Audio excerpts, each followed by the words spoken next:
Well, 3 seconds on the clock, having to go full court. Well, we were going to call a timeout actually at around half court, but they kind of let me just drive. No, they didn't really stop the ball. So I just kind of went with it, and the guy came from behind and hit me on the arm. They played well. They finished out the game well. James had to take a tough shot over 2 defenders to take the lead, and we played. You never want to lose at home, but if we had lost that one, we felt like we would have given our all. A difference compared to Illinois State. We kind of didn't play as well against Illinois State, but we thought we fought and competed this whole game. So we're just glad we could pull it off there at the end, though. Is your instinct as a player when you're in that situation to get hit on the elbow on a last-second shot? Sometimes that call isn't made. Were you expecting the call to be made? What kind of goes through your mind when that plays out? Well, I was going to make it if he didn't foul me. But no, I was just going to play. You just play through it. You just got to play, and if they call the whistle, they blow the whistle. But it was fortunate that they saw the foul and that it happened like that for us. Can you talk about what, for the first 30 minutes or so, and a lot of the credit goes to Northern Iowa because they played well, but it was tough to get the offense going. It was tough to get any kind of consistency. What do you think got the team going in the last 10 minutes, and what got you guys on track during that period to come back? We just made some stops.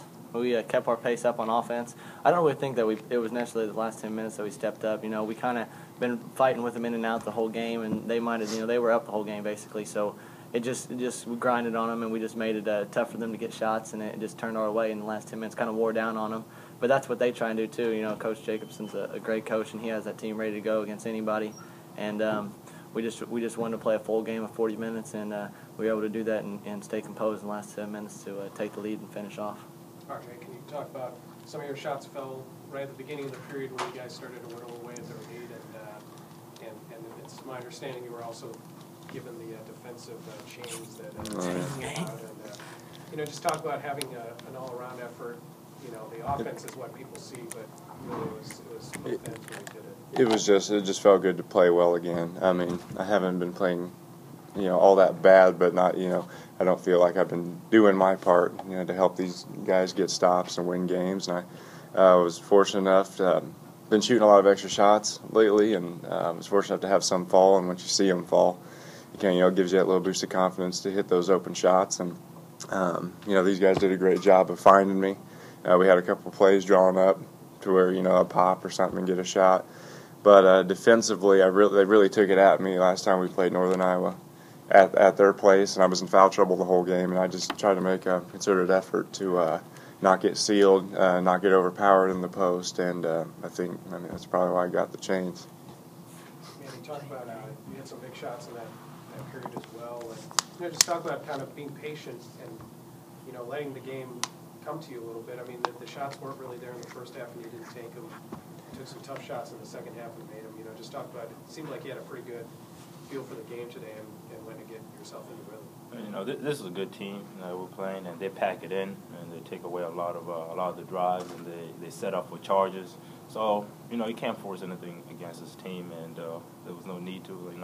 Some other teammates were knocking down shots. Our biggest focus, at least for me, was defensively, and just be engaged in the game defensively, and just let the offense come, and it came in the second half. So I wasn't in a rush to get up any kind of shots or anything. I just knew it was going to come eventually, and I knew if I was open, these guys were going to give me the ball. So I wasn't concerned about offense. Coach Lansing mentioned when he was in here that you guys had your best success, getting to the basket, creating opportunities in the paint, which has been kind of the pattern all year.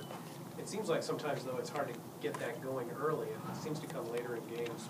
What do you think it takes to get that paint game going, and what do you think got it going for you today to kind of get you on track? There were some jump shots that were taken in the first half that didn't fall. And what gets you guys going in the paint? It's our theme, grinding on them. Beginning, they pack it in a lot on us, so we took some open J's in the beginning, and they weren't falling, so coach is really stressing that we need to get to the paint. The games that we win, we outscore them in the paint by a good amount usually, and so as the game goes on and progresses, and they start wearing down, because we grind them on defense and on offense, and our pace and offense, it still needs to be better, but it was decent today, and it takes a toll on the other team, and that's what we got to do, and we can even step it up a notch to help us out later on in the season.